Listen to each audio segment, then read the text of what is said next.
Welcome back, everybody, to 31 1980s horror movies for Halloween, where I'm counting down my favorite horror movies from the 1980s. Forgive that goofiness just there. You'll have to forgive me. I've been here for a while, and as we get further into this list, I'm going to get a little more loopy, so just be prepared for that. We're at number 17 now, and I'm one of those people who is not against having a tie on their list. Whenever someone does a ranking video on YouTube, people think that there has to be rules for it. I say there shouldn't have to be rules for it. You know, do it however you want it. This is just meant to be fun anyway, and if I like two movies equally, I'm not going to lie about liking two movies equally. The reason I decided to put these two together is because they are two sequels, and you have one of the best low-budget horror movies ever made, and what many people consider to be one of the best horror sequels ever made. At number 17, we have Evil Dead 1 and Evil Dead 2. Hey, I'll swallow your soul! I'll swallow your soul! I'll swallow your soul! Swallow this. Growing up, I've come across many people who love Evil Dead 2. I have seen so many people say that Evil Dead 2 is their favorite horror movie. I've come across a few people who have said Evil Dead 2 is their favorite movie. And I love Evil Dead 2. I genuinely love Evil Dead 2. But honestly, out of these two movies, I like Evil Dead a little more than Evil Dead 2. But I could not, in good conscience, not have both of them in this spot, because they're both great for different reasons. I love Evil Dead as a low-budget horror movie. It is cheaply made, there's some schlockiness to it, there's some campiness to it, because this is being done by people who were making a movie by themselves. It was Sam Raimi getting a group of friends together and attempting to make his own horror movie. And as low budget as it is, as schlocky as it can seem in some points, it's great. It's a great horror movie. We're gonna get you. We're gonna get you. Not another peep. Time to go to sleep. Now this had a budget of $350,000, give or take, and you picture this, okay, you had Halloween that came out a couple years before this one that was made for $300,000, and you look at Evil Dead, and I always like to praise ambition in low-budget movies, and the original Evil Dead is very ambitious.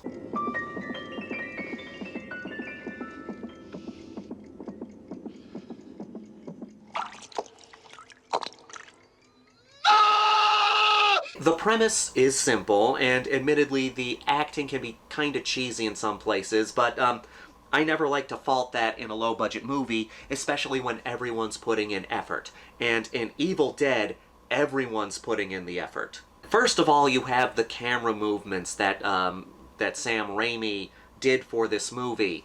The shots in this movie, they're not just your typical, okay, we got this shot here, we got this shot here, we got this shot here, like you see in many movies. He has the camera move around throughout this entire movie. Well, not the entire movie, but many sequences of the camera just moving around.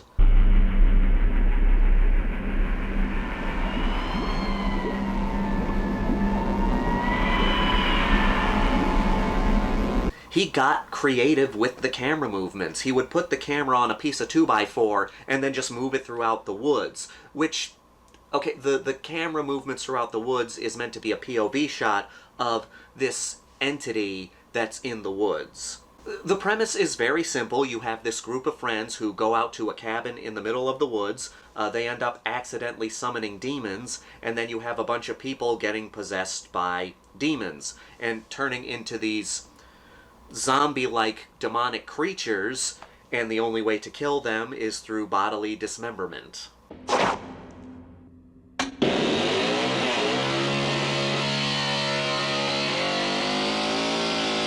Very simple premise, but so well done. There's an atmosphere in this movie, because we have many Cabin in the Woods movies, and Evil Dead is, if not the original Cabin in the Woods movie, it's one of the best Cabin in the Woods movies, if not the best.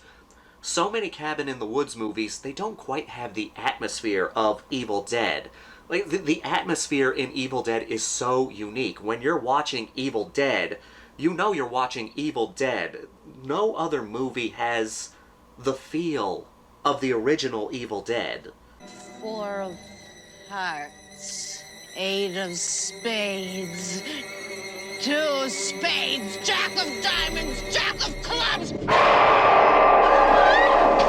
And then, of course, you have Evil Dead 2. Now, you would think that Evil Dead 2 would have the same atmosphere as Evil Dead, and it doesn't, but that's because Sam Raimi was able to get more money for this movie, and I think the cheapness of the original Evil Dead is what adds to its charm and adds to its atmosphere. But I'm never going to fault a director for getting more money for their movie. And Evil Dead 2 may not have the same atmosphere as Evil Dead, but Evil Dead 2 is a horror comedy, and as a horror comedy, it's fantastic. It still has those Raimi-isms that you would expect in a Sam Raimi movie.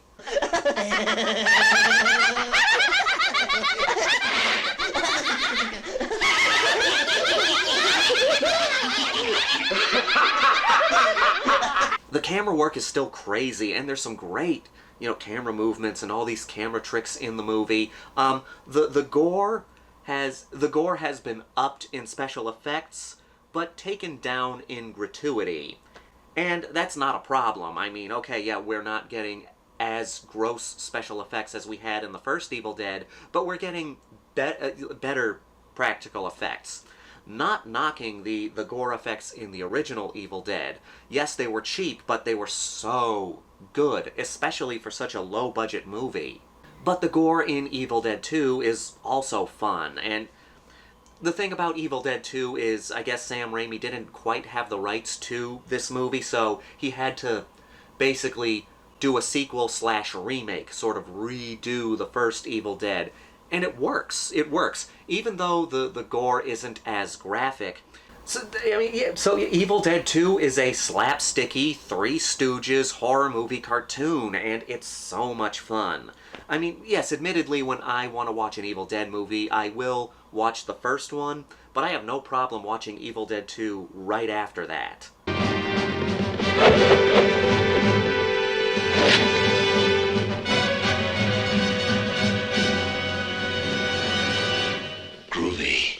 Both movies, they took themselves as seriously as they needed to. The first Evil Dead took itself seriously to an extent, but not so much to the point. They knew they were making a low-budget movie, and they knew they had to make it fun, as well as scary. I think Evil Dead has the perfect mix of fun and scary.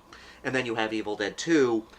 They knew that they could take this one a lot less seriously, and it works. So I respect how both movies took themselves as seriously as they needed to. They didn't go beyond that point of how serious they were supposed to be, if that makes any sense. For God's sake, what happened to her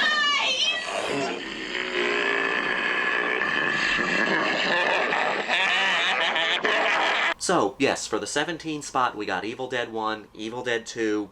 They both just work so well together, and I completely understand why anybody would love either one of them. I get why people love Evil Dead, the first Evil Dead more. I get why people love Evil Dead 2 more. I mean, when you come across an Evil Dead fan, you know that they're a fun person to hang out with. So yes, Evil Dead 1, Evil Dead 2, great movies from the 80s. Everybody who's an 80s horror fan has seen the Evil Dead movies, so there's really no point in recommending them to you because you've already seen them.